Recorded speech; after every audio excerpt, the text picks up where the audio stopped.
Hi kids.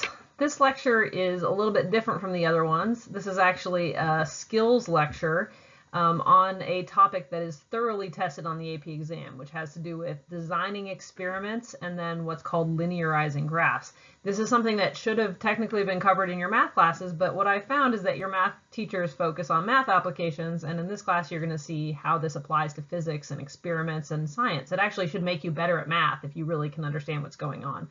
But this is a little bit of a slog because it's kind of a math-heavy lecture, and I'm going to be giving you lots of steps and then trying to model it and show with a couple big, long examples. So expect this to be a pretty long lecture. Probably grab yourself some popcorn and hang out, and hopefully you'll review and remind yourself or maybe learn a few new things. So the essential question is, how do scientists design experiments and find kind of a robust scientific defensible result using graphs? So experimentation questions are really common on AP Physics exams. They want you to pretend you're in a lab designing an experiment to try to discover something about the world. And so there's two kind of parts that I would like you to think about when you are approaching these experimentation questions. The first is the experimental design. So how do you explain your experimental setup or decide what the experiment's going to look like? And the second part is analyzing results that we'll get to in a slide or two. So when I'm thinking about the steps behind experimental design, the first thing that I try to do is to decide what are the relevant variables. What are the things that are most important to figure out? And often I'll do this kind of reverse engineering, where I start with what equation do I know I need to be using to figure out the value I want to figure out, and then I'm going to work my way backwards from there. The second thing is to be really clear, explicit about how all the variables interact with each other in your experiment. So we want to know for sure what variable are we trying to find, what's my wanted variable, and then the experiment usually involves manipulating one variable, changing one thing called the independent variable, and measuring something else to see how the relationship between those two variables might say something about a third variable. If you have more than that, more variables relevant in your equation, you've got to make sure that you call them controls, which means that you hold those variable values constant so you're not changing a bunch of things all at once. So then when you're explaining your experiment to, for example, an AP grader, you would want to state clearly how you're going to keep the controls constant, including what tool you use to verify that you're keeping them constant. You're going to state how you would alter your independent variable. So what are you changing and what tool are you using to change it? And then you want to state how you'll measure your dependent variable, including what tool you're going to use to measure it. And then the last thing that you want to do when you're talking about your experiment is to tell them what steps you're going to use to reduce the amount of error. I think you all should be familiar with the idea of error from your science classes.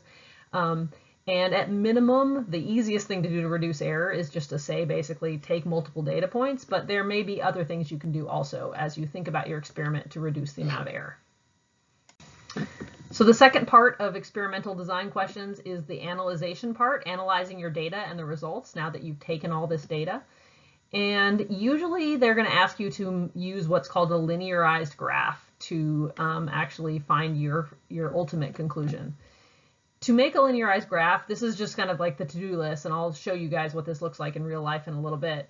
But the first thing you've got to do is start with your equation that you know you're going to be using, and you want to rearrange that equation so that it's in slope-intercept form, which is that y equals mx plus b form. So that's a little bit of a test of your algebra, and it might look pretty ugly when you're done, but you've got to somehow massage, wiggle, push, pull, multiply, divide, add, subtract things until it's roughly in this format.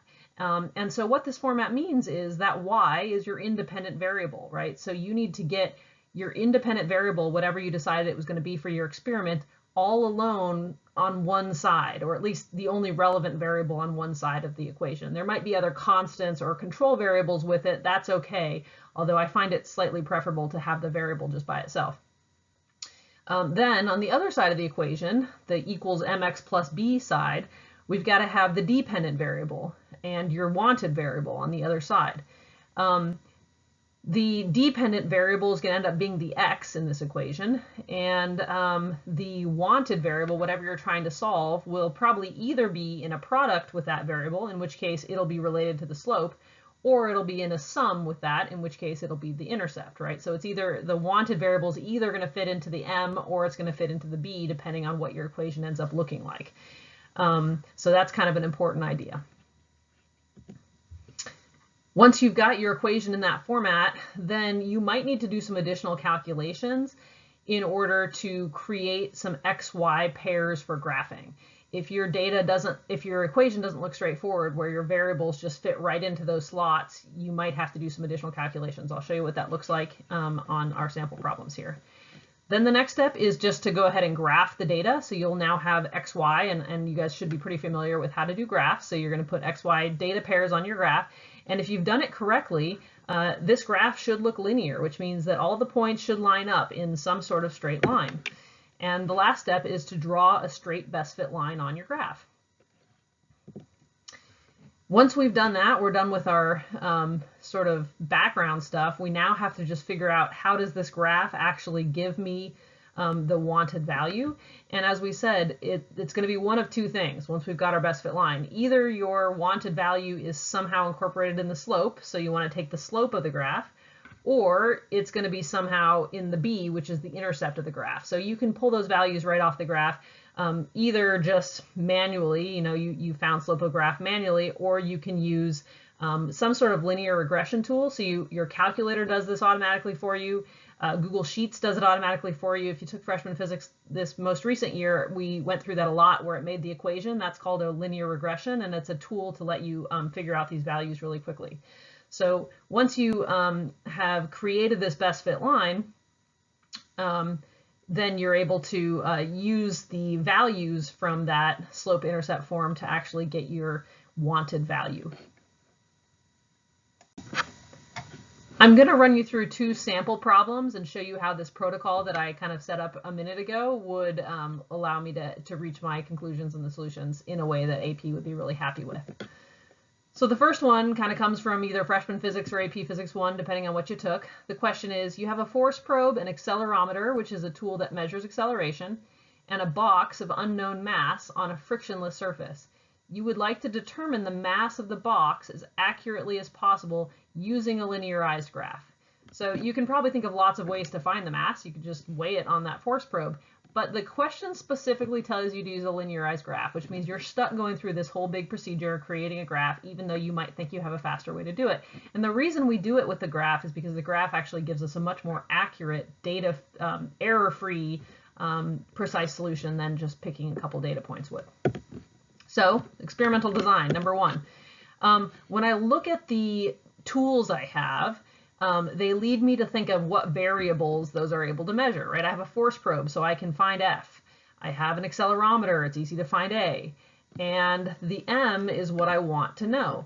So pretty quickly, hopefully you're jumping to, this is looking a lot like Newton's second law, that A equals F over M equation that we've done in whatever physics class you had, is probably the one that's going to be relevant to this problem. So then I'm going to kind of decide which variables are going to be my independent, dependent, and wanted. Well, I know I want mass. That's what it asked me to determine. So that's my wanted variable.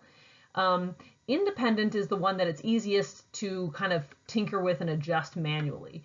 Accelerometers measure acceleration, but they don't really control acceleration, whereas force probes, you can push them harder or lighter and kind of control the force. So I would make the force my independent variable, and my dependent variable acceleration. Those are the only three variables in that equation, so I don't need to have any control variables in this scenario. Step C is kind of to explain what is the experimental setup. So what does this actually look like? And so I would describe what am I doing in this situation and how am I taking my independent data. So I would say put the box on a surface and attach the accelerometer. In that picture on the right, the accelerometer is actually an app on the cell phone. Then you're going to push the accelerometer with varying amounts of force. So we've got that force probe, and we're going to use it to push that box with the accelerometer on it. And then we're going to be measuring the amount of force with the force probe. So that's my independent variable. I'm changing the amount of force I'm going to be using and using the force probe to measure it.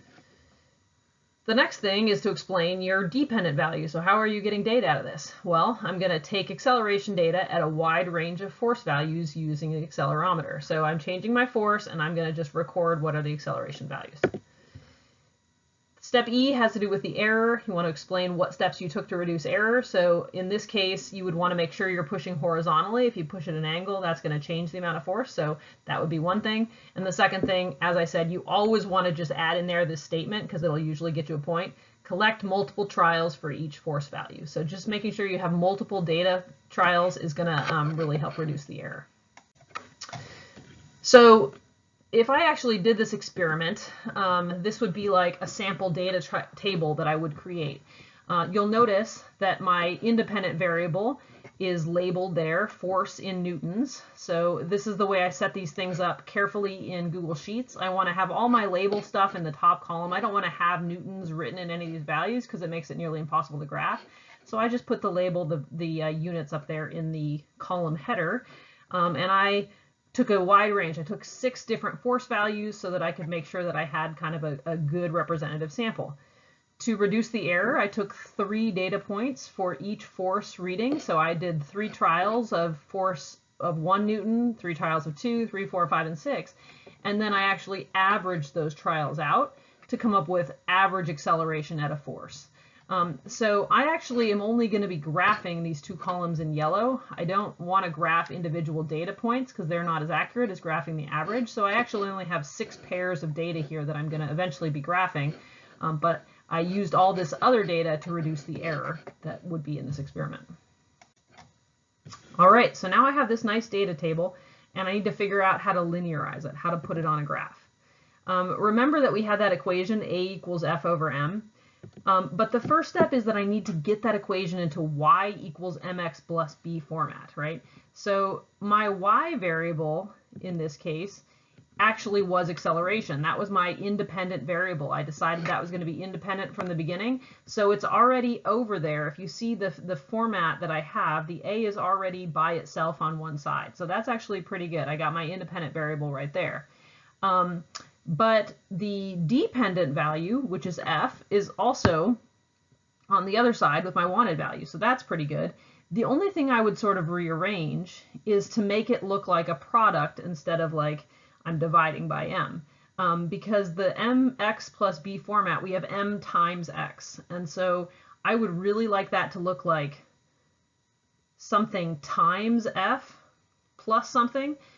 Instead of F being divided by something. But hopefully you all know from math class that multiplying or dividing by M, this is a little confusing because we have M for mass and M for the slope. Hopefully you guys can tell the difference in those M's there. But in any case, we have F over mass, and dividing by mass is the same as multiplying by the reciprocal of mass, or 1 over mass. So I would rearrange my equation to look like A equals 1 over M times F plus 0. So to me, that really looks like y equals mx plus b format. Same equation, didn't have to do a lot, but now I can really see how it would fit into that other format. And that's going to really help me when I analyze my graph and use it linearization. So reminder, the independent variable is A, it's all by itself. The dependent variable is F. It's going to be on the other side of the equation with the wanted variable. And since my wanted variable is in a product with F, that means that it basically fits into the m chunk of that y equals mx plus b, which is the slope of the graph. So when I make this graph, I'm expecting the slope to be equal to 1 over m, which is the value that I'm trying to get. I also know, incidentally, that the b value in this equation should be 0 based on the equation we're expecting, which would tell me that the y-intercept should be 0 when I make it. So the next step is to go ahead and create your graph, and you can do that by hand or you can do it with Google Sheets. I did this with Google Sheets, and you'll see when I graphed acceleration on the y-axis and force on the x-axis, my data lined up in a nice linear graph.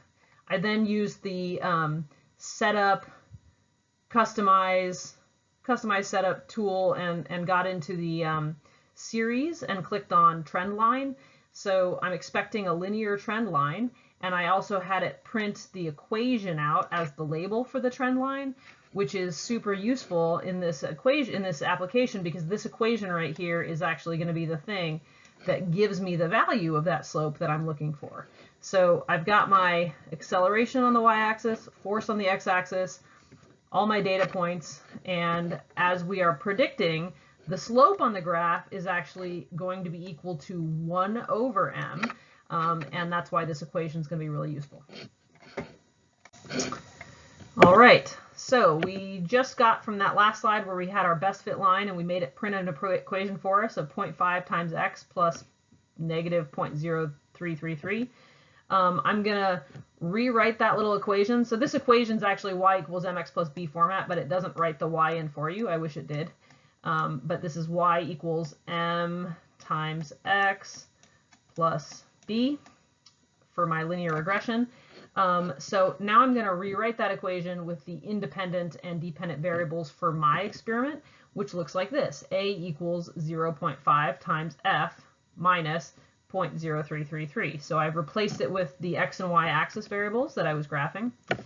And we remember that the slope of the graph, which is 0.5 according to this equation, should be equal to 1 over m, based on the fact that when I put that format, that equation into that format, that was the m value of the equation.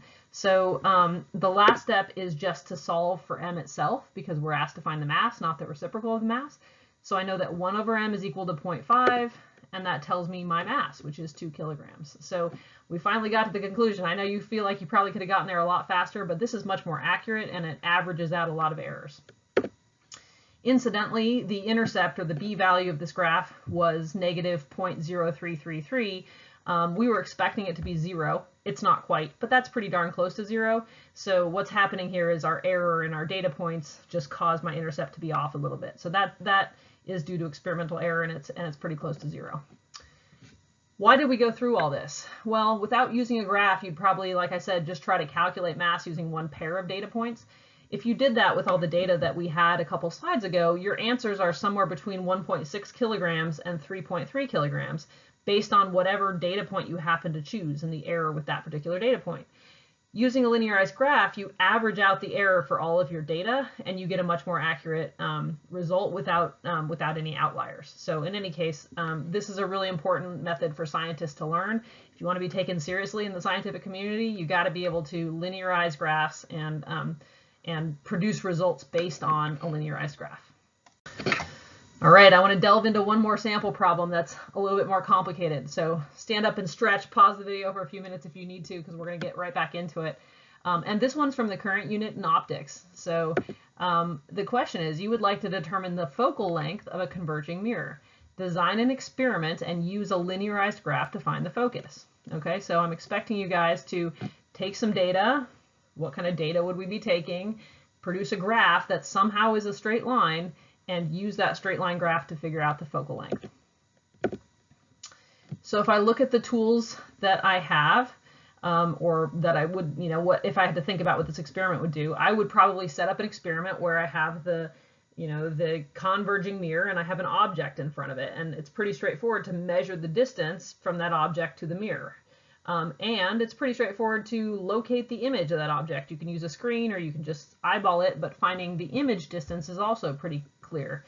The focal length is much trickier to measure manually, so that's obviously what we're going to be, that's our wanted variable.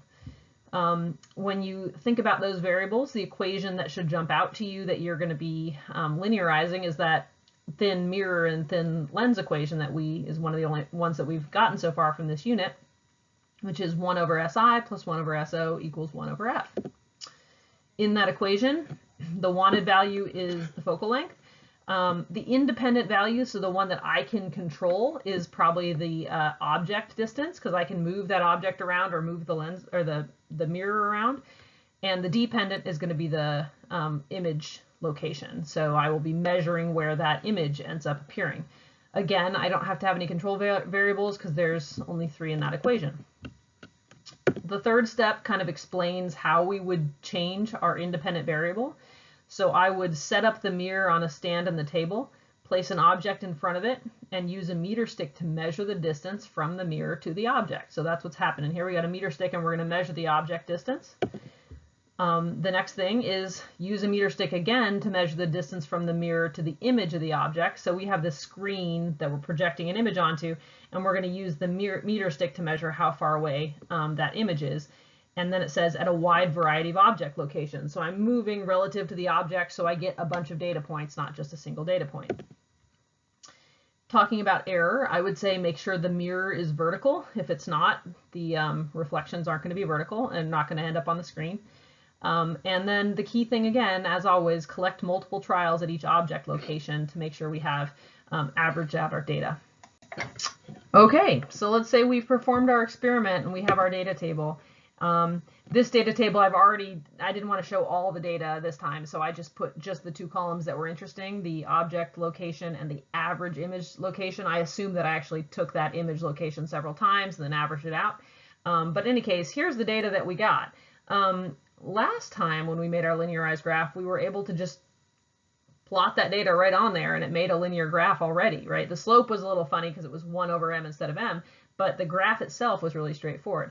If you attempted to graph this data, this is what your graph looks like. And hopefully really quickly when you look at that graph, you know that there is no way that's going to be linear, right? We have not made a linearized graph. There's no way you can draw a straight line through that data set and learn anything about it from the slope or the intercept. So this is where the kind of algebra manipulation of those equations is going to become important. So we can somehow turn our data from this mishmash crazy graph into something that is linear that we can actually learn a result from. So this is what not to do with this data, and then I'll show you what to do with it in a second. Okay, so the question is, how do we take this big mess of data that creates this big ugly graph and turn it into a linear graph? What do we need to do to our data so that that the graph is actually aligned instead of a big jumble of points like it showed before? Well, the key understanding here is that we know what our dependent independent variables for the experiment are, right? Those are the only things that we can really change or measure is the object distance and the image location. But those don't have to be the things that we graph. We can manipulate those values or do algebra with those values and graph kind of a new value that might create a linear graph. So to figure out what it is that we actually want to graph to make a straight line, I look at my equation, my original equation, and I want to rearrange it into y equals mx plus b format, because that's the equation for a straight line. So if I can graph things that look like that, it should always create a graph that's a straight line.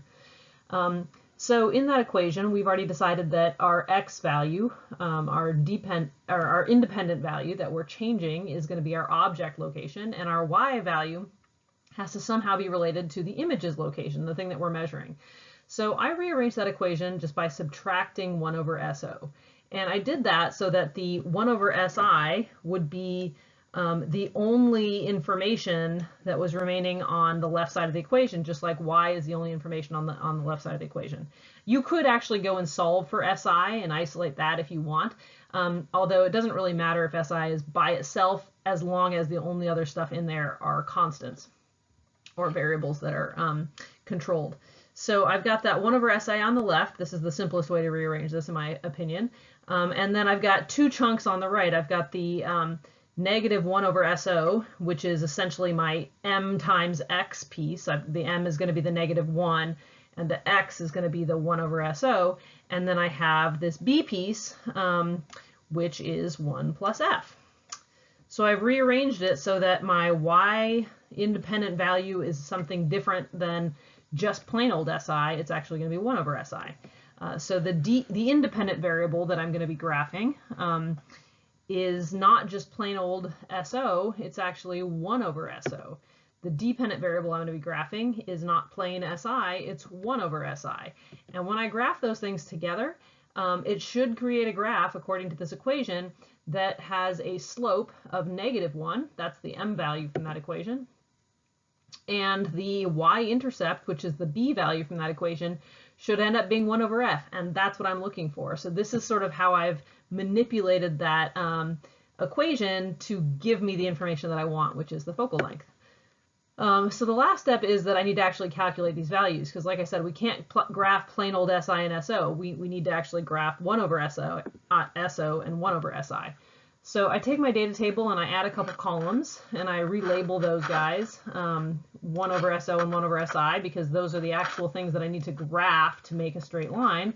And then I do the calculations. I would just use Google Sheets to do this calculation really quickly, and I'll show you how to do that next year if you don't know how yet. But of course you can always pull out a calculator too and just calculate each data point. So you need to translate those columns into a new derivative column that has the reciprocal of each value, basically. And then when you use your graphing software, whatever it is, these are the things you actually want to graph, right? So this 1 over SO is going to go on your x-axis, and the 1 over SI is going to go on your y-axis in order to create that graph with that y equals mx plus b linear format. So when you do it, voila, there's the result.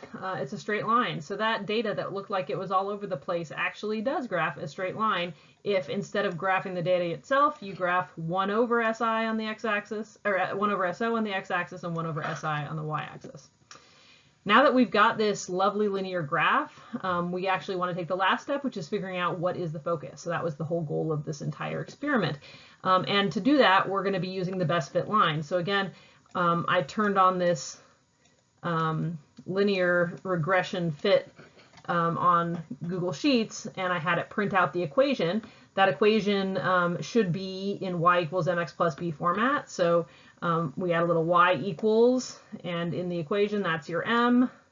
That x is going to be whatever value you put on your x-axis, and then, of course, that's your b value right there. So the first thing I would do is I would replace the x and y in that equation that's printed with the independent and dependent variables that I graphed, because that's what's on my axes. And so I graphed 1 over SO on the x-axis and 1 over SI on the y-axis. So I just replace those letters in the equation with my actual physics variables. And now my equation looks like this. 1 over SO equals negative 0.988 times 1 over SI plus 0.138. And if you'll remember, that m value, the slope of this graph, we predicted would be -1 based on the equation on the last slide. And it turns out it is. It's negative 0.988. That's really darn close to -1. Probably just a little bit of experimental error is causing it not to be exactly 1. So that's a good kind of confirmation that we made a nice linear graph according to the equation we were expecting. And that intercept value, that 0.138, that's the thing we've been after this entire time. That's the value that's going to tell us eventually the focal length of our device.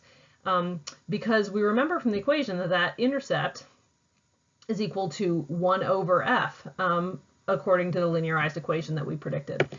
So we now are going to do one last little math step, which is to set up 1 over f equals that 0.138.